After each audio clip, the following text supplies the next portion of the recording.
السلام علیکم ورحمۃ اللہ وبرکاتہ۔ الحمد للہ رب العالمین والصلاة والسلام علی سید الانبیاء والمرسلین وعلی آلہ واصحابہ اجمعین، اما بعد فاعوذ باللہ من الشیطان الرجیم، بسم اللہ الرحمن الرحیم۔ وَلَوْ أَنَّهُمْ إِذْ ظَلَمُوا أَنفُسَهُمْ جَاءُوكَ فَاسْتَغْفَرُوا اللَّهَ وَاسْتَغْفَرَ لَهُمُ الرَّسُولُ لَوَجَدُوا اللَّهَ تَوَّابًا رَحِيمًا۔ صدق اللہ العلی العظیم وصدق رسولہ النبی الامین المختار الکریم الرؤوف الرحیم۔ انتہائی احترام و عقیدت کے ساتھ حضور سید المرسلین، خاتم الانبیاء، شفیع المذنبین، رحمت للعالمین، خاتم المعصومین، راحت العاشقین، صلی اللہ تعالی علیہ وآلہ واصحابہ وبارک وسلم کی بارگاہ میں اپنی غلامی کا ثبوت دیں،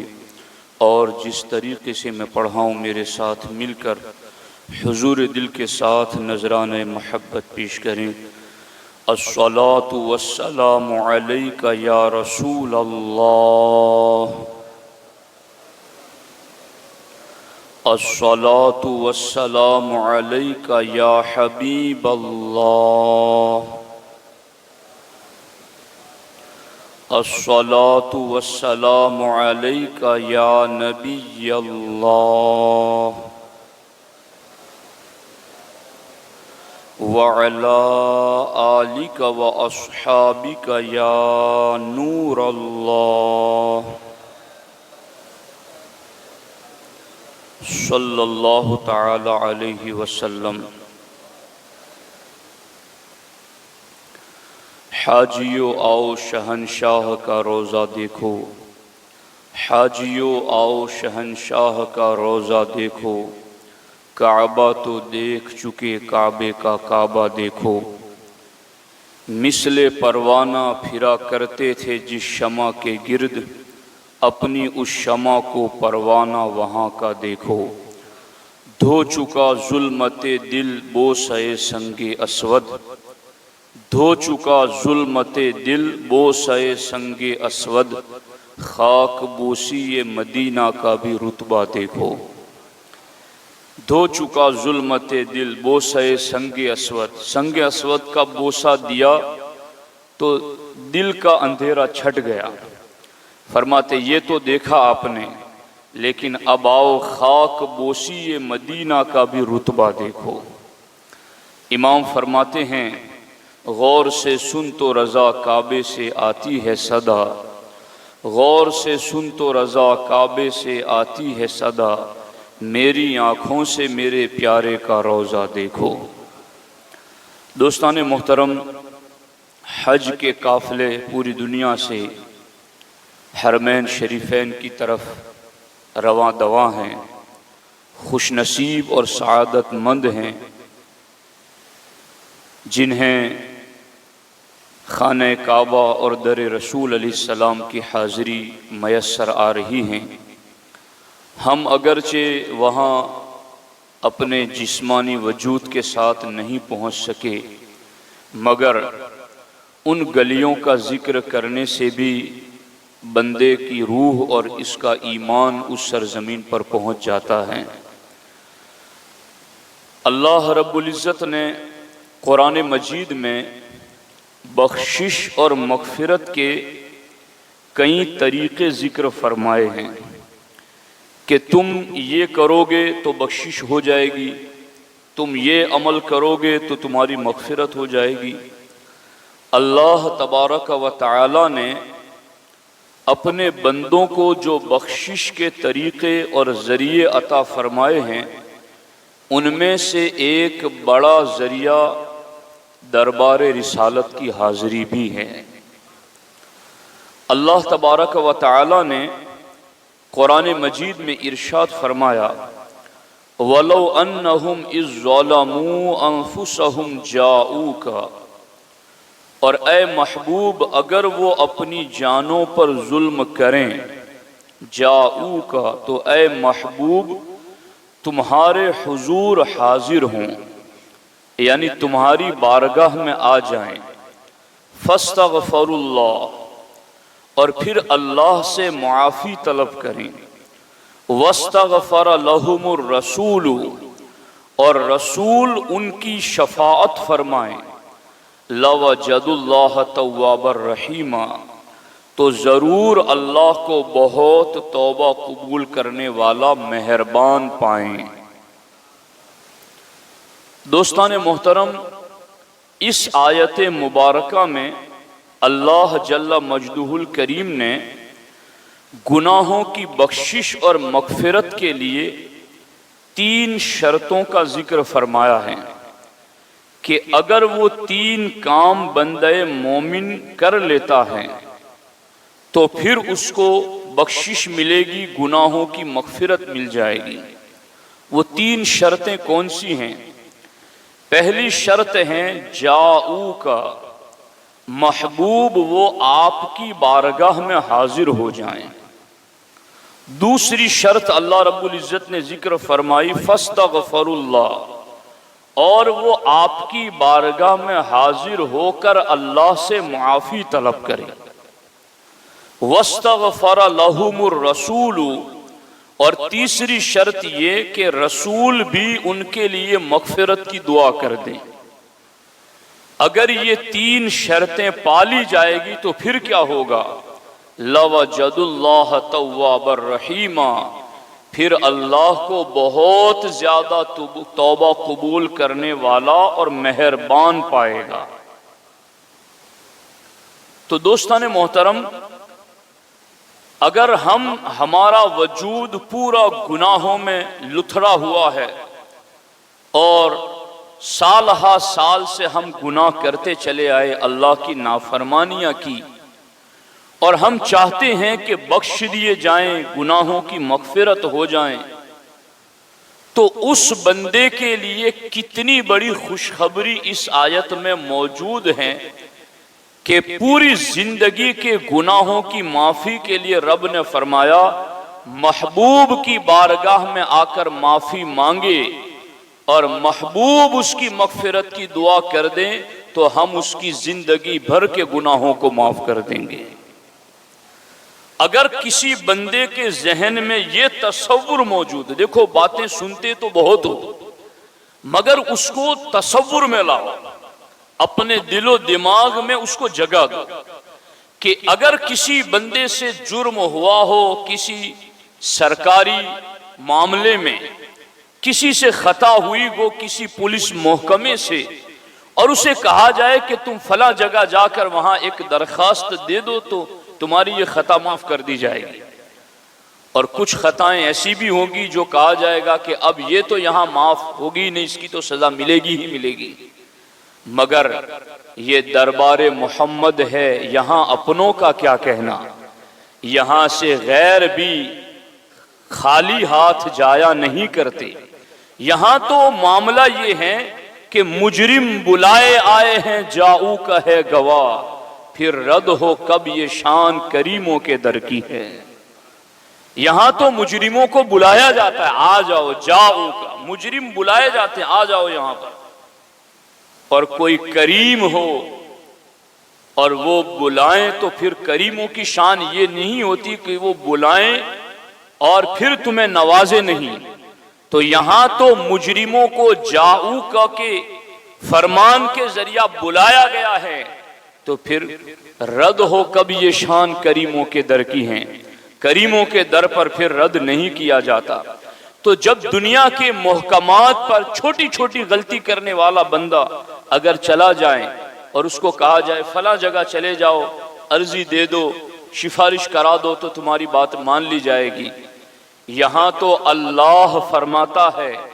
جو احکم الحاکمین ہیں، سارے حاکموں کا حاکم وہ ہیں، مالک الملک وہ ہیں، ساری کائنات اسی کے دستے قدرت میں ہیں۔ وہ کہتا ہے میرے بندو، گناہ کر کے اپنی جانوں پر ظلم کر بیٹھے ہو، چلو آ جاؤ میرے محبوب کی بارگاہ میں معافی مانگ لو، ہم تمہیں معاف کرنے کے لیے تیار ہیں۔ یہ کتنی بڑی بارگاہ ہے۔ تو یہاں 3 شرطیں لگا کر رب نے فرمایا آئے گا تو ہم معاف کر دیں گے۔ اب مومن جب اس در پر جاتا ہے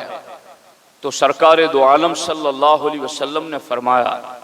من زار قبری وجبت لہو شفاعتی، سرکار فرماتے جس نے میرے مزار کی زیارت کی اس کے لیے میری شفاعت واجب ہو گئی، میں اس کی شفاعت کروں گا۔ اور دوسرے مقام پر ہمارے آقا علیہ السلام ارشاد فرماتے ہیں کہ کوئی یہ نہ سمجھے کہ میرے مزار کی زیارت کی تو میرے مزار کی زیارت کی، سرکار فرماتے ہیں جس نے میرے وصال کے بعد میرے مزار کی زیارت کی گویا اس نے میری زندگی میں خود میری زیارت کی۔ وہ یہ تصور نہ کریں کہ میں معاذ اللہ کہ میں پتھروں کو دیکھ رہا ہوں، جالیوں کو دیکھ رہا ہوں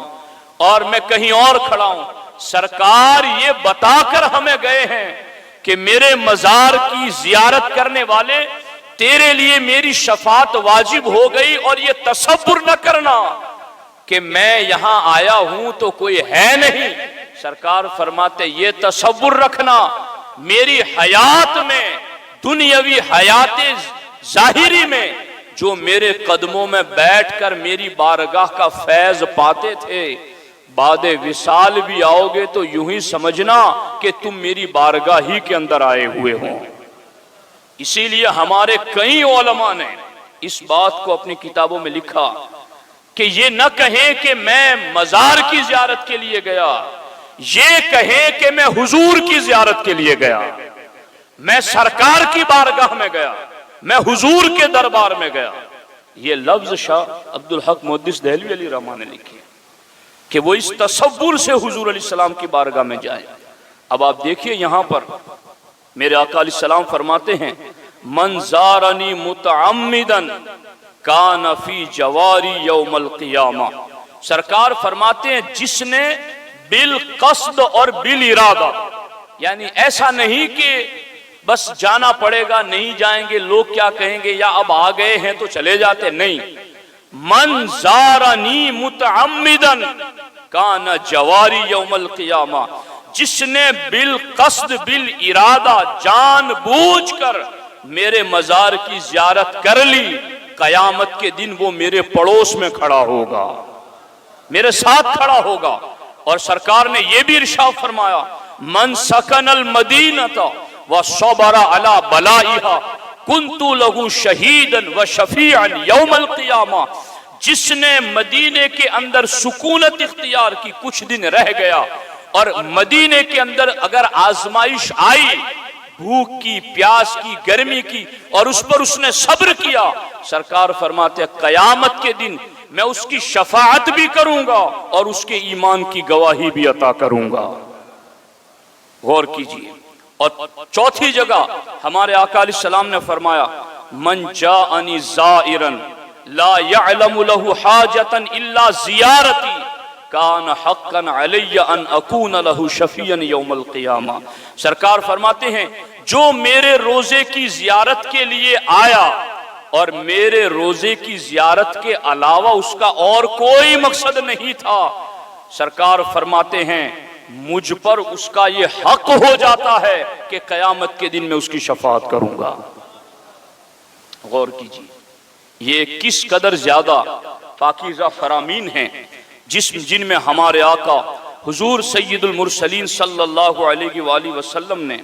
اپنے مزار اقدس کی زیارت کرنے والوں کے لیے شان بیان فرمائی ہیں۔ اب یہاں میں جب اس ٹاپک پر مطالعہ کر رہا تھا تو الشفاء بتعریف حقوق المصطفیٰ علامہ قاضی ایاز رحمت اللہ تعالی علیہ کی لکھی ہوئی وہ عظیم کتاب ہے کہ بزرگوں نے لکھا کہ اگر کسی گھر میں ہوگی تو اس گھر میں آگ نہیں لگے گی، کشتی میں ہوگی تو وہ کشتی ڈوبے گی نہیں، خزانے میں وہ کتاب ہوگی تو وہ خزانہ کبھی لوٹا نہیں جائے گا، چوری نہیں ہوگا وہ مال۔ اس کی شرح میں علامہ علی قاری حنفی 10ویں صدی ہجری کے مجدد، اپنے دور میں حرم کے مصلی کے امام، وہ لکھتے ہیں کہ اللہ کے رسول صلی اللہ علیہ وسلم کے روضہ پر نور کی زیارت کے لیے سفر کو حرام کہنے کی وجہ سے ابن تیمیہ کی تکفیر کی گئی۔ یعنی یہ سفر جس پر سرکار آمادہ کر رہے ہیں، ابھار رہے ہیں کہ میری امت میں تمہاری بخشش چاہتا ہوں، تمہیں یہ بھی بتاتا ہوں تاکہ تم یہ کرو بخش دیے جاؤ، تمہیں یہ بھی بتاتا ہوں تاکہ یہ کرو عمل کرو بخش دیے جاؤ۔ میں نے درجنوں ذریعے وسیلے بتائے کہ یہ کر کے تم بخش دیے جاؤ۔ سرکار نے فرمایا وہیں پر میں نے تمہیں یہ بھی بتایا کہ میری حاضری کے لیے آنا، میری زیارت کے لیے آنا، میرے مزار پر میرے روزے پر آنا اور متعمدن قصد کر کے آنا، ارادہ کر کے آنا، پوری تیاری کر کے آنا، اور سرکار نے فرمایا اس کے علاوہ کوئی اور ارادہ نہ رکھنا، صرف یہی ارادہ رکھنا۔ تو سرکار نے فرمایا میں گواہی بھی دوں گا تیرے ایمان کی، میں شفاعت بھی کروں گا قیامت کے دن تیری، میں قیامت کے دن تجھے اپنے ساتھ رکھوں گا۔ یہ ساری بشارتیں سرکار امت کو سنا رہے ہیں تاکہ امت کچھ بھی ہو اپنی بخشش کے لیے میرے قدموں میں آتی رہے، میری بارگاہ میں آتی رہے۔ مگر وہ کون تھا جس نے سرکار کی بارگاہ میں پہنچنے والے سفر کو حرام لکھا؟ وہ ابن تیمیہ ہے جس نے یہ لکھا۔ حوالوں کے ساتھ میں بات کر رہا ہوں۔ وہ ابن تیمیہ اور پوری وہابیت اور پوری سعودیت، ان کا پورا دار و مدار ابن تیمیہ کے عقائد پر ہے، اس کے نظریات پر ہے۔ میں جو بول رہا ہوں اس کا میں ذمہ دار ہوں، کسی کو شبہ ہو مجھ سے پوچھ سکتا ہے۔ اب دیکھیے یہ ابن تیمیہ، اس نے سرکار دو عالم صلی اللہ علیہ وسلم کی قبر کی زیارت کے لیے سفر کو حرام کہا۔ یہ کس نے لکھا؟ میں نے نہیں لکھا، یہ 10ویں صدی کے مجدد علامہ علی قاری لکھتے ہیں۔ کہاں لکھتے ہیں؟ شفا شریف کی شرح میں لکھتے ہیں۔ فرماتے ہیں اس نے جو انکار کیا ابن تیمیہ نے، کہ اس کے لیے ہم مجددین نے اس کو کافر مانا ہے۔ اب آگے لکھتے ہیں کیوں؟ فرماتے ہیں یہ تکفیر، یہ جو علماء نے تکفیر کی ہے یہ صحت اور ثواب کے زیادہ قریب، یعنی یہ صحیح تکفیر کی ہے انہوں نے۔ کیوں؟ فرماتے اس لیے کہ جس چیز کی اباحت پر اتفاق ہو، یعنی جو چیز مباح ہو اور اس کے مباح ہونے پر علماء کا اتفاق ہو، اس کو حرام کہنا بھی کفر ہے۔ تو جس چیز کے مستحب ہونے پر تمام علماء کا اتفاق ہے، اس کو حرام کہنا بطریق اولا کفر ہے۔ دوستو، تو جہاں یہ ساری حدیثیں ہیں کہ سرکار کی زیارت پر یہ سارے ثواب ہیں، وہیں پر یہ بھی ہے کہ اس زیارت کا انکار کس نے کیا، اور انکار جس نے کیا کون اس کا حامی ہے، کون اس کے ساتھ چل رہا ہے، کون اس کو پرموٹ کر رہا ہے۔ اگر سرکار کی زیارت کی جو حدیثیں ہیں ان ساری حدیثوں پر ایمان ہے اور اس فضائل کو حاصل کرنا ہے، تو جو انکار کر رہا ہے یقیناً اس کے لیے ماننا پڑے گا کہ انکار یہ کفر ہے۔ اور اب یہ بات دیکھیے یہاں پر کہ جب میری بھی بارگاہ رسالت میں حاضری کی مجھ گنہگار کو سعادت ملی، تو میں نے وہاں مسجد نبوی کے باہر جو دیواریں ہیں وہاں میں نے یہ لکھا ہوا جگہ جگہ دیکھا، زائرن لمسجد النبوی علیہ السلام، کہ تم یہاں اس نیت سے آؤ کہ تم مسجد نبوی کی زیارت کی نیت سے آ رہے، یعنی وہ نفی کرتے ہیں اس بات کی کہ حضور کے روزے کی زیارت سے نہ آؤ، حضور کے مزار کی زیارت سے نہ آؤ، حضور کی بارگاہ میں حاضری کی نیت سے نہ آؤ۔ اب بھی لوگوں کو سمجھ میں نہیں آتا نماز کس کے پیچھے پڑھنی ہے، وہاں کس کے پیچھے نہیں پڑھنی، یہ وہاں لکھا ہوا ہے، ایسی باتیں نہیں ہے کہ میں بول رہا ہوں اور اس کی کوئی دلیل نہ ہو۔ یہ قرآن مجید یا احادیث طیبہ، قرآن کہتا ہے جسے بخشش چاہیے محبوب کی بارگاہ میں آ جائے، قرآن نے جاؤ کا کہا ہے، جاؤ الی مسجد النبوی نہیں کہا۔ اور میں ان عقل کے اندھوں سے یہ بھی کہنا چاہتا ہوں کہ مسجد نبوی کی زیارت، اگر تم کہتے ہو کہ مسجد نبوی کی زیارت کی نیت سے آؤ تو بتاؤ کہ مسجد نبوی کیسے بنی؟ وہ مسجد نبوی تب بنی جب نبیوں کا امام وہاں جلوگر ہوا، جب سید الانبیاء سید المرسلین وہاں جلوگر ہوئے، تب اس مسجد کو مسجد نبوی ہونے کا شرف ملا کہ یہ نبی کی مسجد ہے، نبی یہاں جلوگر ہے۔ تو یہ ہے ابن تیمیہ کا معاملہ، اور یہ ہے ہم اہل سنت و جماعت کا معاملہ۔ اور کوئی اگر ہم سے دلیل مانگے تو میں یہ اتنی بات عرض کر دیتا ہوں کہ حضرت بلال رضی اللہ تعالی عنہ حضور کے وصال کے بعد، وصال ظاہری کے بعد، ان کے لیے مدینے میں رہنا بہت گراں گزرنے لگا کہ میں حضور کو دیکھتا نہیں تو مدینے میں رہ کر میں کیسے رہوں۔ شام چلے گئے، اللہ کے رسول علیہ السلام حضرت بلال کے خواب میں آئے اور حضرت بلال سے کہا عمل آن لک ان تزورنی، بلال ما هذه الجفوة یا بلال، بلال یہ کیا زیادتی اور یہ کیا دوری بنائی رکھی ہے، کیا ابھی بھی وہ وقت نہیں آیا کہ تم میری زیارت کے لیے آؤ؟ سرکار نے یہ نہیں کہا ان تزور مسجد النبوی، نہیں، یہ نہیں کہا ان تزور المزار، نہیں، سرکار نے فرمایا ان تزورنی، بلال کیا وہ وقت نہیں آیا کہ تم میری زیارت کے لیے آئے؟ گویا حضور یہاں بھی بتاتے ہیں میرے مزار پر آنے والا یہ عقیدہ رکھے وہ صرف مزار پر نہیں، وہ میری بارگاہ میں آیا ہے۔ یہ حضرت بلال کو سرکار نے بتایا۔ اور آپ جانتے ہیں اب یہاں کون سا ارادہ تھا حضرت بلال کا؟ کس ارادے سے حضرت بلال نے جب رات کو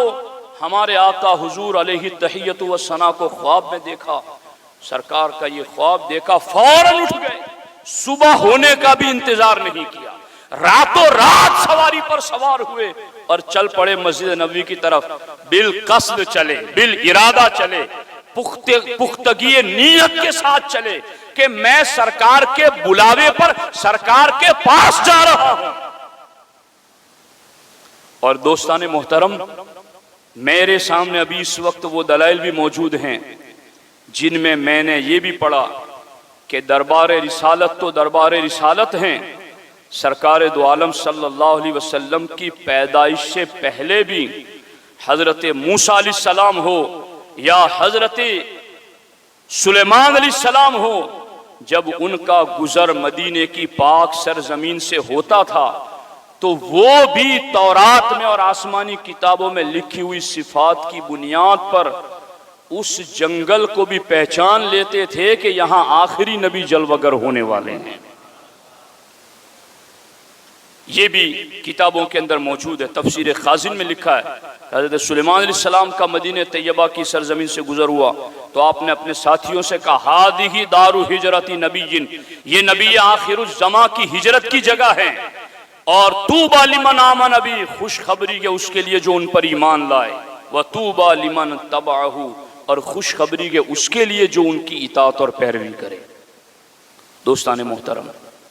اب یہ یہاں پر اس چیز کو بھی یاد رکھیں، جو لوگ بارگاہ رسالت کی حاضری کے لیے جا رہے ہیں یقیناً وہ بہت بڑے خوش نصیب اور سعادت مند ہیں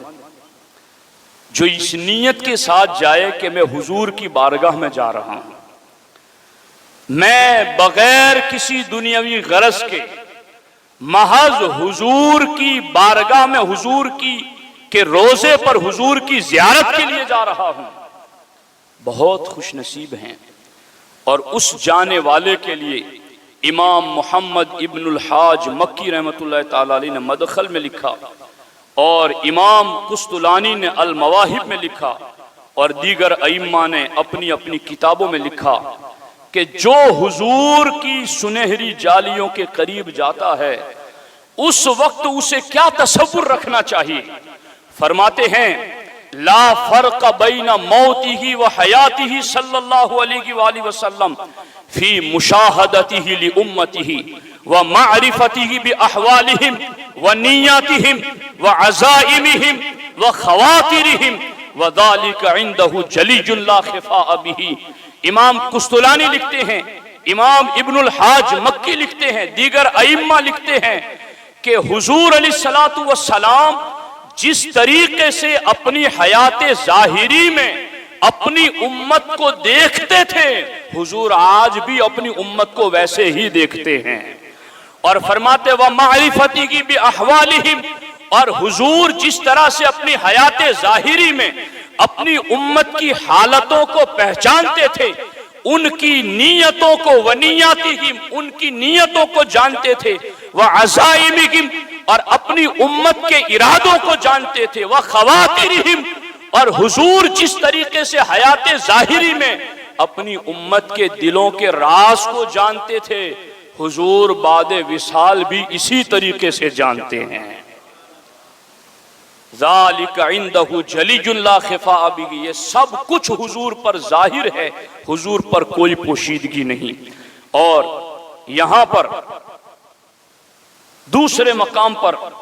یہ بات بھی علامہ علی قاری رحمت اللہ تعالیٰ نے لکھی کہ جب بندہ ٹھیک حضور کے سنہری جالیوں میں